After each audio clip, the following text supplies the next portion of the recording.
Hi, I'm Sarah and I'm going to show you today how to make sushi. I dare say the Maki Sushi, I might be pronouncing that wrong, or the Roll Sushi, that's even easier than a rice ball.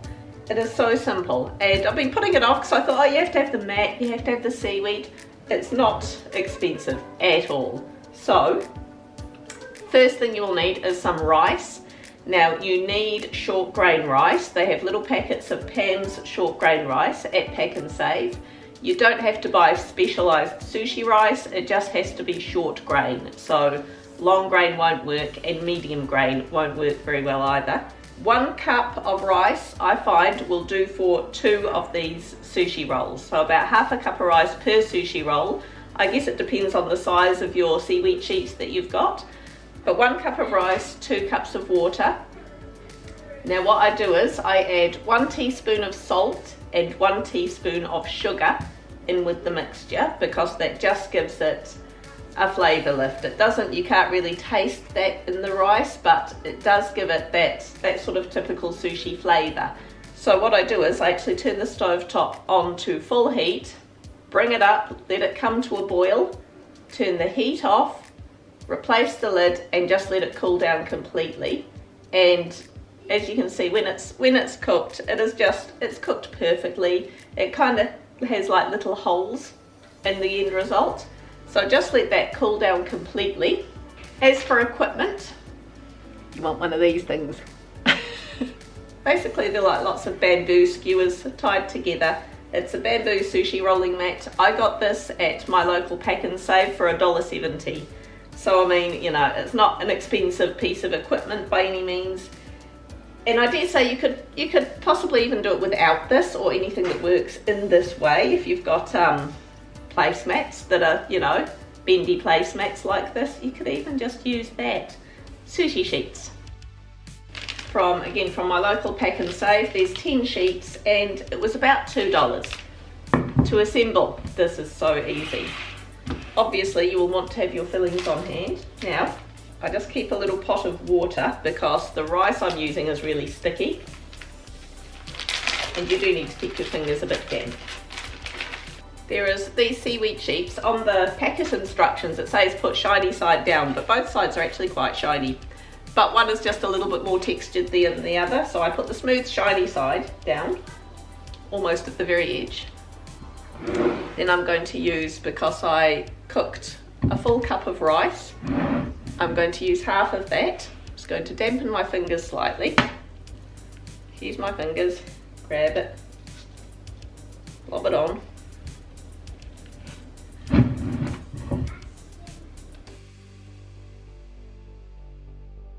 Beat my fingers again because this is really, really sticky. In a lot of recipes it says you wash the rice because you get all the starchiness off the rice. If you're making sushi, you don't, because you want that stickiness. So you smoosh it out right to the edges of 3 sides of the nori seaweed mat. And on the far side here, you want to leave about 2 centimetres to 1 inch, just so that you can roll it over and stick them together.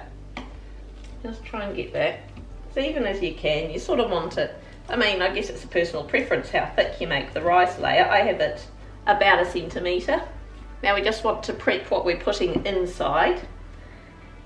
If I go to a sushi place, I always go for the salmon. Salmon and avocado, that is my favourite thing to have in sushi. Now what I am actually using, I'll put it in dispensed it into a margarine tub, but I actually use mackerel because canned mackerel is a lot cheaper than salmon or even tuna at the supermarket. And I mix it up with mayonnaise just to taste. Right, and I'm going to put this in a line down the very centre of the rice.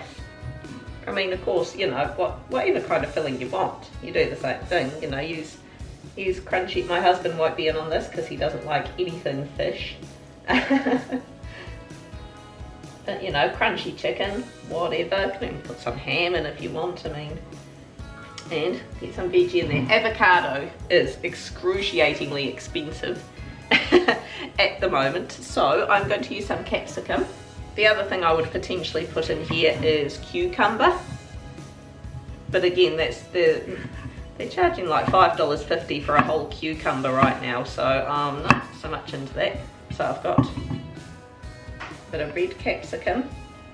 My daughter Sam, she actually doesn't like capsicum, and she didn't like the fact that I was putting capsicum in these the other day. She ate them and she said she actually doesn't mind it in here. So I'm going to put a bit of red and a bit of green. Overlap it a bit, just because of course you will be cutting it that way, so of course you spread everything out lengthwise. You get a bit of everything in each piece. And I'm going to grate a bit of carrot in there as well. Right, now of course the amount of filling you put in as well, it's a personal preference. I like lots of filling in there. Sam's wanting to know how to roll it, you see, so I'll let her do the next one. So, dip my finger in the tub of water, wet that a little bit, so that will be a bit sticky, so it's going to stick it together. We basically fold this over like a sandwich. Rice end to rice end. Put the mat down and squeeze it. You want it, of course, as tight as possible. We don't want it all loose with the filling all coming out. Now, the filling, it will start spilling out of the edges. Not much you can do about that, unless you keep the filling a little bit away from the edges, but just want to squeeze it up nice and tight. Then, I'm going to get the mat, lift it up, and roll it over the rest of the way. I can see it squelching out. Yes. But this one It does. There we go, just squeeze it. And, quick disclaimer, you will get some rice stuck to the mat.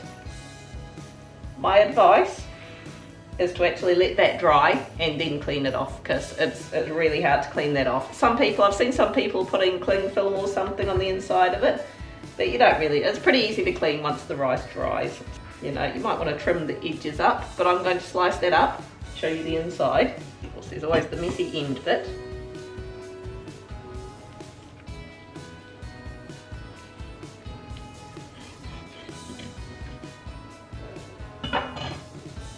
But look at that, just like that, you made a sushi roll.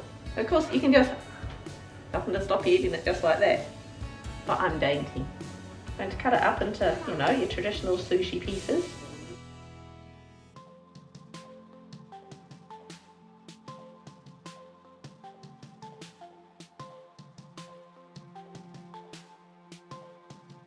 So there we go, from one of those nori seaweed mats, we got our lovely 6 pieces of sushi and our 2 scraggly end bits. But yes, the kids have all had a taste test of this. It is child approved, is it not? You don't need to stand on a stool. Yeah, but Cut it out, she's not that tall. Just address the issue of ginger and wasabi. Absolutely, if you want ginger and wasabi with it, you go for it. So there we go, there is our yummy yummy sushi for lunch. Now, just on the topic of storage, it is best, if you're not going to eat it straight away, to keep rice chilled. I'm quite happy to put it in the kids' lunch boxes when it's winter, because their bags tend to stay outside with their lunch boxes in. It's pretty chilly here at the moment, so everything does stay nice and chilled, especially if they've got like one of those insulated lunch boxes. Otherwise, you could put, you know, a bottle of iced water in with their lunchbox if you want to keep it chilled. But yeah, otherwise it is best kept in the fridge until you're going to eat it. I like it fresh straight away, as I say, bit of soy sauce. So yummy. I'm going in for the taste test. It tastes like sushi. Shock horror. Seriously, it tastes just like the stuff you buy from a sushi shop or from a food court, and it looks the part, it tastes the part, it is beautiful. I'm gonna put soy sauce on it. Of course I don't have the flash little fishy things, I just, you know, good old pans. Oh yeah, just a few drops of soy sauce. Going back in.